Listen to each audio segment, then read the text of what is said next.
Hello friends, कैसे हैं आप सभी? उम्मीद है आप सभी अच्छे होंगे। आप सोच रहे होंगे कि इस बार क्लास जो है वो रेगुलर नहीं हुई, काफ़ी गैप हुए हैं।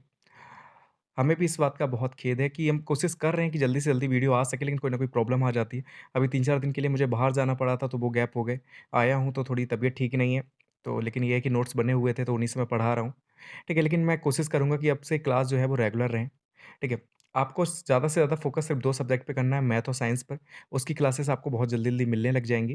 ठीक है, उसके बाद आपको शैक्षिक जो मैं ये सब्जेक्ट पढ़ा रहा हूँ, शैक्षिक प्रबंधन, इस पे फ़ोकस करना है।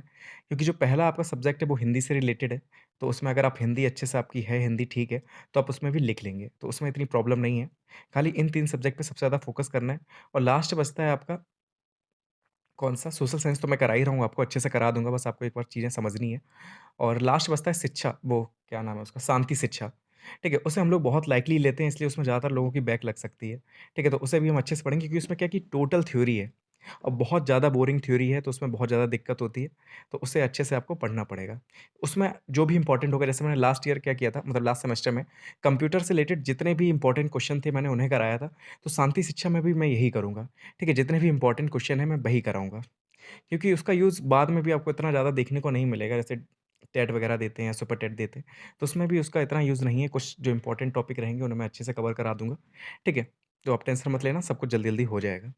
तो चलिए आज का टॉपिक है आपका मानवीय संसाधन। विद्यालय में जो मानवीय संसाधन हैं, उनके बारे में हमें पढ़ना है। हमने अपने लास्ट वीडियो में भौतिक संसाधनों के बारे में पढ़ा था, ठीक है? कि विद्यालय में कौन-कौन से भौतिक संसाधन होते हैं, जिसमें बिल्डिंग के बारे में पढ़ा था, क्लासरूम वगैरह, फर्नीचर वगैरह, ये सारी चीज़ों के बारे में हमने पढ़ा था। तो आज की वीडियो में हम बात करेंगे जो विद्यालय में ह्यूमन रिसोर्सेज़ होते हैं, ठीक है? क्या उद्देश्य होते हैं उनके, क्या उपयोगिता है, ये सारी चीज़ें हम देखेंगे। मानवीय संसाधनों का कुशल प्रबंधन ही किसी विद्यालय एवं शैक्षिक व्यवस्था का प्रमुख आधार है। उत्तम शिक्षा व्यवस्था के लिए आवश्यक है कि मानवीय संसाधनों का सदुपयोग किया जाए। विद्यालय में शैक्षिक प्रबंधन में प्रधानाचार्य प्रमुख प्रबंधक होता है। इसके अतिरिक्त अध्यापक, कर्मचारी, छात्र एवं अभिभावकों का महत्वपूर्ण स्थान है। ठीक है, तो आपको क्लियर हो गया होगा कि मानवीय संसाधन विद्यालय में कौन से होते हैं। ठीक है, जितने भी मानव वहाँ पे हैं, वही मानवीय संसाधन कहलाते हैं। जैसे सबसे बड़ा मानवीय संसाधन हो जाएगा आपका प्रिंसिपल, जो सब कुछ मैनेज करता है। ठीक है? या प्रबंधक जो होता है, डायरेक्टर होता है, वो हो जाएगा। फिर उसके बाद टीचर्स आ जाते हैं आपके, स्टूडेंट्स आ जाते हैं, जो कर्मचारी वहाँ पर काम करते हैं, ठीक है? और जो बच्चे हैं, उनके जो पेरेंट्स होते हैं, ये सारे मानवीय संसाधनों में आते हैं, ठीक है? और किसी भी अगर विद्यालय की आप उन्नति चाहते हैं, तो कुशल प्रबंधन के लिए, ठीक है, आपको क्या ज़रूरी है कि आप अच्छे से अच्छे मैनेज कर सकें चीज़ों को। जितने अच्छे आपके मानवीय संसाधन होंगे, उतना अच्छा आप चीज़ों को मैनेज कर लेंगे। बिल्डिंग में थोड़ी बहुत दिक्कत है, अगर टीचर्स अच्छे हैं, तो वो सब कुछ कंट्रोल कर लेते हैं, ठीक है? तो मानवीय संसाधन का अच्छा होना बहुत ज़रूरी है। ठीक है? और आप कैसे सदुपयोग करते हैं, ये आपके ऊपर डिपेंड करता है, जो भी आपके प्रिंसिपल हैं, जो भी डायरेक्टर हैं, जो नीतियाँ बनाते हैं, ठीक है? जितने अच्छे वो होंगे, उतना अच्छा रिज़ल्ट रहेगा आपके विद्यालय का।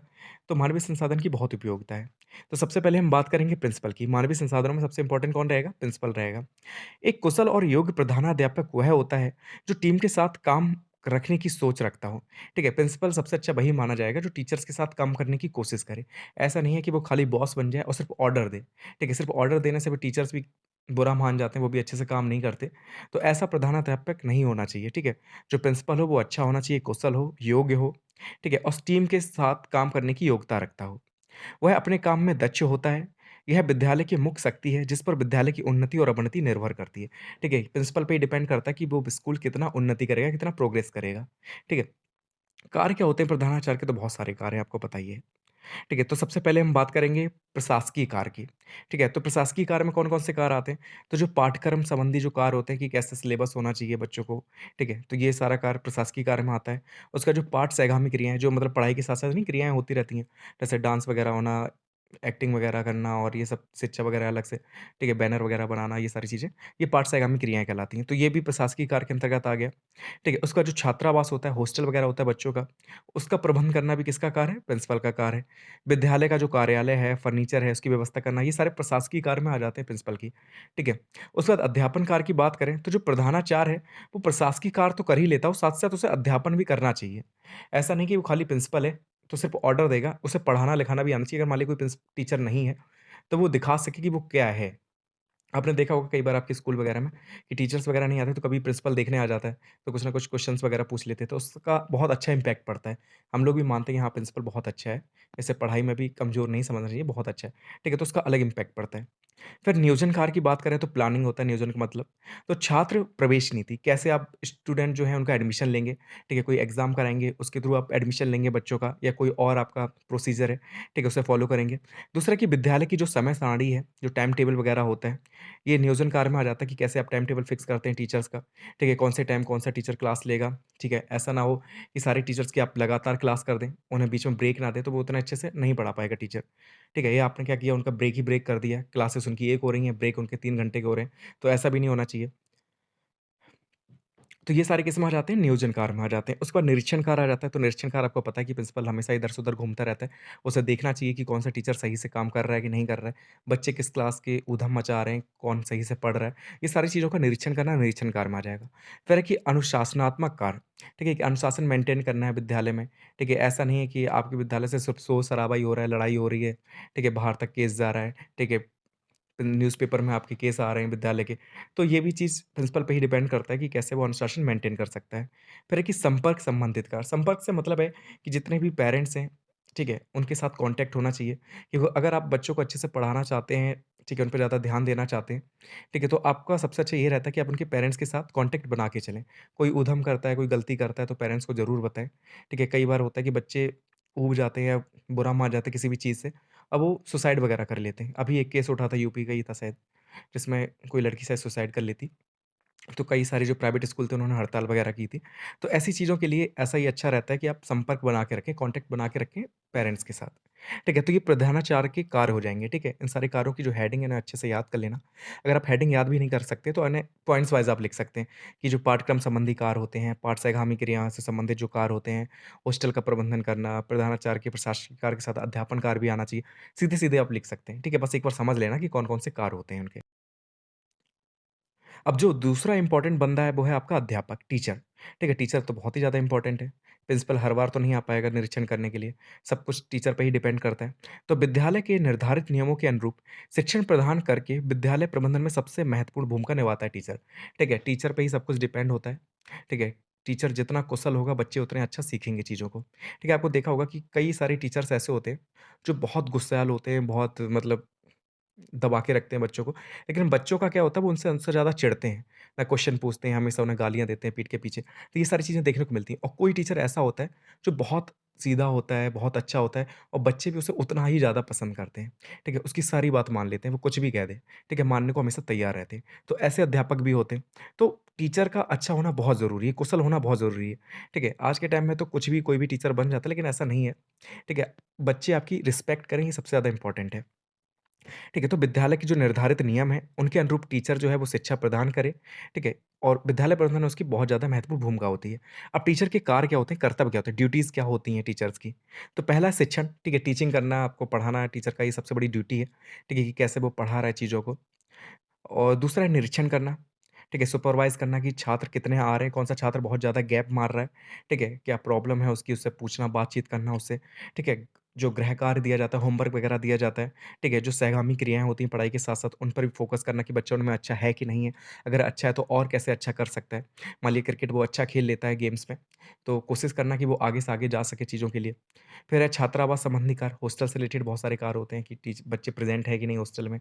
कुछ प्रॉब्लम तो नहीं है मेस वगैरह के खाने वगैरह में? तो ये सारी चीज़ें निरीक्षण करने के अंतर्गत आ जाएगा। फिर तीसरा है संगठन करना। संगठन करने का मतलब है कि पाठ्यक्रम तथा पाठ सहगामी जो क्रियाएँ हैं, उनका संगठन करना। कि कैसे पाठ्यक्रम और जो पाठ सहगामी क्रियाएँ एक साथ चल सकती हैं। ठीक है? मतलब पढ़ाई के साथ-साथ खेल-कूद, ठीक है? और प्रोग्राम वगैरह जो होते हैं स्कूल में, जो उत्सव वगैरह कराए जाते हैं, जैसे फेयरवेल प्रोग्राम वगैरह जो होता है, कैसे इन सभी को एक साथ लेकर चला जा सकता है, तो ये संगठन करने में आ जाएगा। उसके बाद आएगा आपका 4th मूल्यांकन व अभिलेख रखना, ठीक है? कि बच्चों का आपको मूल्यांकन करना कि कौन बच्चा कितने अच्छे से चीज़ों को सीख रहा है, ठीक है? कहाँ पे कौन बच्चा गलती कर रहा है, ठीक है? तो फिर उसका उपचार करना, ये सारी चीज़ें आ जाती हैं। अभिलेख रखने से मतलब है कि जो उपस्थिति रजिस्टर होता है, आप प्रेज़ेंट, एब्सेंट लगाते हैं, तो कौन बच्चा सबसे ज़्यादा प्रेज़ेंट है, कौन सा ज़्यादा सबसे ज़्यादा एब्सेंट है, तो उसे उस हिसाब से आप क्या कर सकते हैं कि उसे कोई ना कोई गिफ्ट वगैरह दे सकते हैं, ठीक है? तो बच्चा थोड़ा मोटिवेट हो जाएगा उस चीज़ को लेकर अगर वो ज़्यादा आ रहा है तो। ठीक है? फिर प्रवेश व विद्यालय छोड़ने क्रियाओं से संबंधित कि कौन-सा बच्चा विद्यालय छोड़कर जा रहा है, तो उसका एक रजिस्टर मेंटेन करना, कौन प्रवेश ले रहा है, एडमिशन ले रहा है, तो उसका एक रजिस्टर तैयार करना, फिर टीएलएम की मदद से पढ़ाना। तो ये सारे क्या है, टीचर के कर्तव्य में आ जाएगा, ठीक है? मूल्यांकन में अपने रखने में। अब मानव संसाधन में तीसरा सबसे इम्पोर्टेंट व्यक्ति होता है स्टूडेंट यानी कि छात्र। ठीक है, अगर बच्चे ही नहीं होंगे तो स्कूल स्कूल ही नहीं कहलाएगा। ठीक है, ना टीचर्स होंगे, ना प्रिंसिपल होगा, ना बिल्डिंग काम कुछ करेंगे। ठीक है, अगर स्टूडेंट नहीं है तो विद्यालय में जो भी प्रबंध होते हैं वो छात्र को केंद्र में रखकर किए जाते हैं। ठीक है, मतलब जितनी भी पॉलिसी वगैरह बनाई जाती है तो स्टूडेंट को केंद्र में रखकर ही बनाई जाती हैं। बालकों के सर्वांगीण विकास हेतु विद्यालय में अनेक प्रकार की व्यवस्था की जाती है। छात्र शिक्षण प्रक्रिया के आधार होते हैं। उनकी रुचि क्षमता का विशेष ध्यान रखना चाहिए, तभी शिक्षण प्रक्रिया प्रभावी हो सकती है। ठीक है? तो आपको छात्र जितने भी रहते हैं, स्टूडेंट वगैरह रहते हैं, उनका अच्छे से आइडिया होना चाहिए कि कौन-सा छात्र किस चीज़ में ज़्यादा अच्छा है, उसकी आपके पास रिपोर्ट होनी चाहिए। ठीक है? किस सब्जेक्ट में वीक है, उसकी रिपोर्ट होनी चाहिए। ठीक है? और उसकी रुचि किसमें है, इंटरेस्ट किन चीज़ों में है, क्षमता क्या है उसकी, क्या वो कर सकता है, कितना आगे जा सकता है। ये सारी चीज़ों की जानकारी आपके पास होनी चाहिए। ठीक है? तो ये भी बहुत ज़्यादा इम्पोर्टेंट सबसे ज़्यादा इम्पोर्टेंट तो यही हो गया। ठीक है? फिर जो चौथा सबसे इम्पोर्टेंट मानवीय संसाधन है, वो है समुदाय। अब आप सोच रहे होंगे कि समुदाय इतना इम्पोर्टेंट क्यों है? ठीक है, इसका तो कोई डायरेक्ट कनेक्शन नहीं लग रहा है विद्यालय से, लेकिन समुदाय बहुत ज़्यादा इम्पोर्टेंट होता है। आपका विद्यालय किसी ऐसे समुदाय में खुल जाए, जहाँ की जो पेरेंट्स हैं, वो चाहते ही नहीं है कि उनका ब बच्चा पढ़े, ठीक है? तो फिर वो क्या करेंगे विद्यालय का विरोध करेंगे, ठीक है? कब डंडे पत्थर चला दें पता भी नहीं चलेगा, ठीक है? आपको छोड़-छाड़ के भागना पड़ जाएगा। तो समुदाय का होना अच्छा बहुत ज़रूरी है, ठीक है? जो आपको एनकरेज करे पढ़ाई के लिए, ठीक है? आपको मोटिवेट करे कि आप विद्यालय को और अच्छा बनाएँ, ठीक है? जो वहाँ का वातावरण है वो और अच्छा हो सके, ठीक है? तो समुदाय का बहुत ज़्यादा इम्पोर्टेंट रोल होता है। समुदाय कम्युनिटी शब्द का हिंदी रूपांतरण है, जो 2 शब्द यानी कि कॉम तथा म्यूनिस से मिलकर बना है, जिसमें कॉम का अर्थ होता है एक साथ यानी कि टुगेदर और म्यूनिस का अर्थ होता है सेवा करना, टू सर्व। इसलिए कम्युनिटी का अर्थ है एक साथ मिलकर सेवा करना। एक गाँव, एक कस्बा, नगर, शहर एवं राष्ट्र को, विश्व को भी समुदाय की संज्ञा दी जाती है। ठीक है? तो हम समुदाय सिर्फ़ एक गाँव को नहीं कह देंगे कि गाँव में विद्यालय है तो हम उसे सिर्फ़ समुदाय कह दें। ठीक है? या कस्बा अगर मान लें किसी गली में भी आपका स्कूल है तो उसे हम समुदाय कह देंगे। ठीक है? कस्बे को कह सकते हैं, नगर को कह सकते हैं। ठीक है? पूरे राष्ट्र को भी समुदाय कहा जाएगा। ठीक है? तो इन सभी को हम समुदाय की संज्ञा देते हैं। तो समुदाय अच्छा होना बहुत ज़रूरी है। जो पढ़ा-लिखा हो, चीज़ों को समझे, ठीक है? अपने बच्चों को पढ़ने भेजे, ठीक है? तो समुदाय बहुत ज़्यादा इम्पोर्टेंट मानवीय संसाधन है। अब के डेविस ने क्या कहा है विद्यालय के समुदाय के बारे में कि समुदाय जो है वो सबसे छोटा ऐसा क्षेत्रीय समूह है जिसके अंतर्गत सामाजिक जीवन के समस्त पहलू आ सकते हैं। यानी कि क्या है कि एक क्षेत्र की संज्ञा दी है समुदाय को कि जहाँ पर सारी चीज़ें देखने को मिल सकती हैं जो एक समाज में देखने को मिलती हैं कि बच्चे जन्म लेते हैं, लोग मरते हैं, ठीक है? आपस में मेल-जोल, त्योहार वगैरह मनाना, ठीक है? एक-दूसरे को एनकरेज करना, लड़ाई करना, ये सारी चीज़ें हमें देखने को मिल जाती हैं एक समुदाय में। इसलिए समुदाय के बारे में ये कहा है के डेविस ने। फिर विद्यालय, अभिभावक और समुदाय के मध्य में संबंध क्या होता है? ठीक है? जो एक विद्यालय होता है, जो पेरेंट्स होते हैं बच्चों के और जो समुदाय है, जहाँ पर विद्यालय स्थित है, ठीक है? उनके मध्य में संबंध की बात की गई है, देख लेते हैं। छात्र समाज एवं समुदाय से ही विद्यालय अध्ययन के लिए आते हैं, ठीक है? ये चीज़ मैंने आपको बताई कि जो स्टूडेंट्स होते हैं, वो एक समाज से ही आते हैं, एक समुदाय से ही आते हैं किसी विद्यालय में। विद्यालय समाज के मध्य स्थित होता है, तो ये भी बात मैंने बताई कि जो एक स्कूल होता है, एक विद्यालय होता है, वो समाज के मध्य ही स्थित होगा, ठीक है? चाहे एक कस्बे में स्थित हो, एक गली में स्थित हो, ठीक है? एक शहर में स्थित हो, तो वो किसके मध्य होता है? समाज के मध्य में ही स्थित होता है।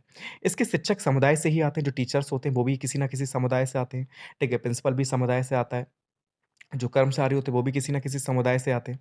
तो छात्रों को शिक्षित कर समुदाय का अंग बनाते हैं। ठीक है? तो यही टीचर्स क्या होते हैं, वो समुदाय से आ रहे हैं, अब वो क्या करेंगे बच्चों को शिक्षित करेंगे, ताकि उन्हें पता कि ये किसी न किसी समुदाय का हिस्सा है। ठीक है? अगर समुदाय को आगे बढ़ाना है तो उन्हें अच्छे से शिक्षित करना पड़ेगा। यही छात्र समुदाय का विकास करते हैं। आगे चलकर विभिन्न क्षेत्रों में अपनी सेवाएँ प्रदान, समुदाय की उन्नति एवं विकास में सहायता प्रदान करते हैं। ठीक है? तो टीचर्स को भी पता है, प्रिंसिपल को भी पता है कि एक समुदाय से ही बच्चे आ रहे हैं, उनके भी बच्चे होते हैं, टीचर्स होते हैं, उनके भी बच्चे उसी विद्यालय में पढ़ रहे होते हैं, वो भी किसी न किसी समुदाय से हैं। उनको भी पता कि ये किसी न किसी समुदाय में जाएँगे, इन्हें अच्छी शिक्षा दो, नैतिक शिक्षा दो अच्छी-सी, ठीक है? चीज़ों को पढ़ें-लिखें, ठीक है? उस समुदाय का नाम रोशन करें, आपका नाम रोशन करें। तो यही सारा संबंध होता है तीनों के बीच में। ठीक है? तो आपको यही लिख देना है कि एक विद्यालय जो होता है वो एक समुदाय में स्थित होता है। पेरेंट्स जो होते हैं वो भी किसी न किसी समुदाय से रिलेटेड होते हैं। ठीक है? तो समुदाय का बहुत ज़्यादा महत्व है।